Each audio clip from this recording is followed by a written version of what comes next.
O me, O life, of the questions of these recurring, of the endless trains of the faithless, of the cities filled with the foolish.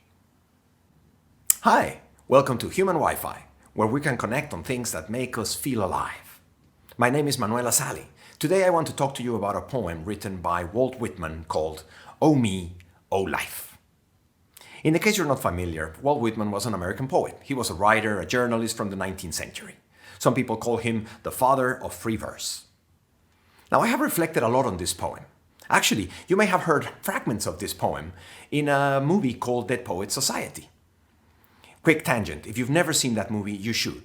It's a beautiful film from the late 1980s where Robin Williams plays, in my opinion, one of his best roles. Pretty amazing for a guy who was supposed to be a comedian. But back to Walt Whitman. Here's the poem. O me, O life, of the questions of these recurring, of the endless trains of the faithless, of the cities filled with the foolish, of myself forever reproaching myself, for who more foolish than I, and who more faithless, of the eyes that vainly crave the light, of the objects mean, of the struggle ever renewed, of the poor results of all, of the plodding and sordid crowds I see around me, of the empty and useless years of the rest, with the rest me intertwined. The question, O me, so sad recurring, what good amid these? O me, O life.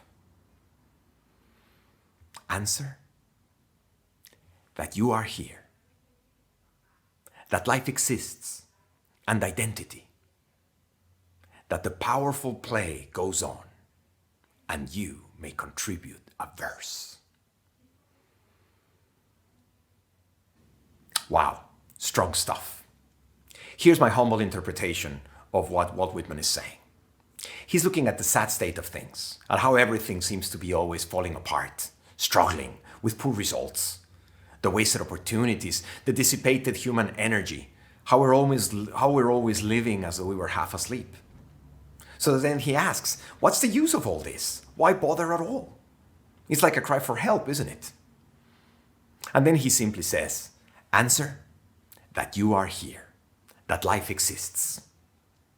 The fact that there is something, in this case us, thinking about this, discussing it, looking at it, reflecting on it, is already remarkable. Not only remarkable, it's pretty amazing. A thing on its own may or may not be a miracle, but the fact that there is someone looking at that thing, acknowledging it, well, that's the miracle. And I'm not using the word miracle in any religious or supernatural connotation. What I'm really saying is there could have been nothing, yet there is something. And that something includes us and everything we see and everything we think. There could have been nothing, yet there is something. I think that's what Walt Whitman is saying. The fact that we are here, moaning and whining about the state of the world, invites us to flip our view and look back, not to the state of the world, but at the one who is looking. That you are here, that life exists. That's the real awesome thing. Even the fact that we are communicating through this medium. I am making a video and you are listening to it. That's incredible, isn't it? And then he goes on to say, that the powerful play goes on, and you may contribute a verse. The powerful play. Isn't that the world? Isn't that the universe itself? There could be nothing, yet there is something. Something appeared, perhaps out of nothing.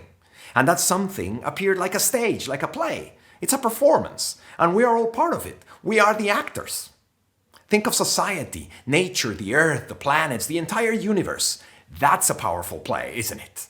And it goes on, regardless of anything we say or think or do. So now we have a choice. We can either contribute a verse to that play, or we can just hold back.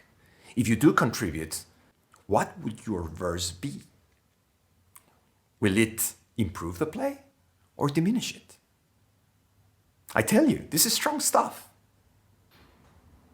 I thought of a different way to consider this. Imagine music. The great symphony of creation, made up of all the notes that represent everything that exists. The music advances at a defined tempo. There's no stopping, there's no going back. We are notes on that symphony. What note do you want to be? A single note? A chord? A melodic line? A meaningful silence? Or are we going to be a wrong note, a discord, an unwanted silence that could have been beautiful music instead? It's up to us. We can decide what type of note we want to be. That's the beauty. And this doesn't mean we have to be conformist and just accept unquestionably. No. We can take the music in a new direction, creating new opportunities and possibilities, intentional and with the purpose of advancing that music. From our grandparents to our grandchildren, we are all notes in this evolving masterpiece.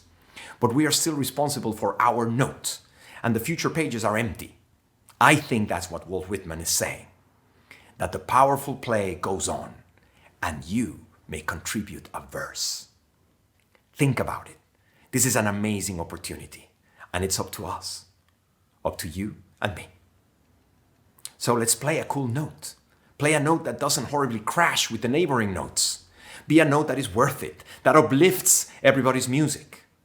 Be a note that creates a beautiful symphony and takes the music in a new direction where others can continue the masterpiece. That's what I want to share. If you want to learn more about Walt Whitman, his poems, his life, you can read The Marginalian. It's a website where Maria Popova has made wonderful illustrated explorations of his work and his poems. Now, if you want to see Dead Poets Society, you should be able to find it easily on DVD, on streaming services. There are even clips on YouTube. It's one of my favorite movies. If you enjoyed this video, consider subscribing. Press like and share it with others and leave your comments below. I'll see you next time.